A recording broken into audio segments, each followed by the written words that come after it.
Ακολουθούν τα φώτα του ουρανού σε στίχους της Κατερίνας Θεοδωράτου. Την Κατερίνα την πρωτογνώρισα πριν πολλά χρόνια στη Σπάρτη και ξανανταμώσαμε ξαφνικά.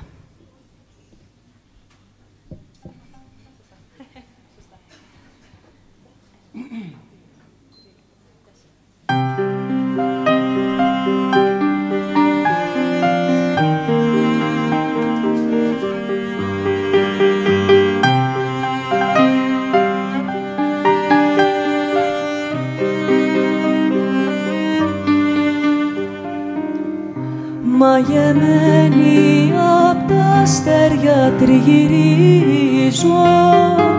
στις παλιάς της πολιτείας τις σκιές, μες στην άδεια μου την τσέπη κουδουνίζω δυο αγάπες σαν τα κέρματα παλιές και τα φώτα του ουρανού που με κοιτάζουν σαν αστροσκόνη στην ερήμη σιωπή και οι σκέψεις μου βαρκούλες που βουλιάζουν στο ταξίδι της παντερήμης ψυχής.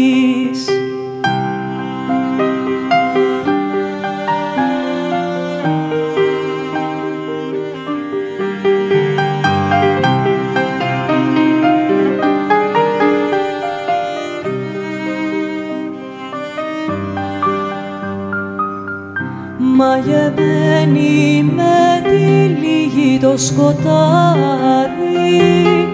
και δεν έχει γυρισμό για τη χαρά, μα δυο βλέμμα που μου χάρισε το χάδι της βουβής και με τα ξένιας μοναξιάς και τα φώτα του ουρανού που με κοιτάζουν σαν αστροσκόνη στην ερήμη σιωπή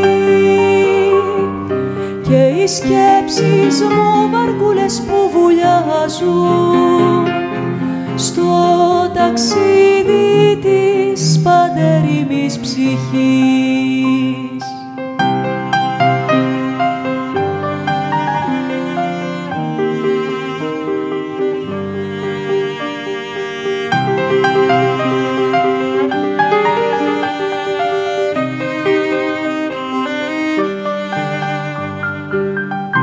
Μαγεμένη θα γυρίσω την αυγούλα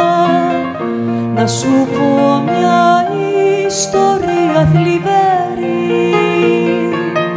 για ανθρώπους που ζητάνε την ψυχή σου, για θεριά που σου μαραίνουν τη ζωή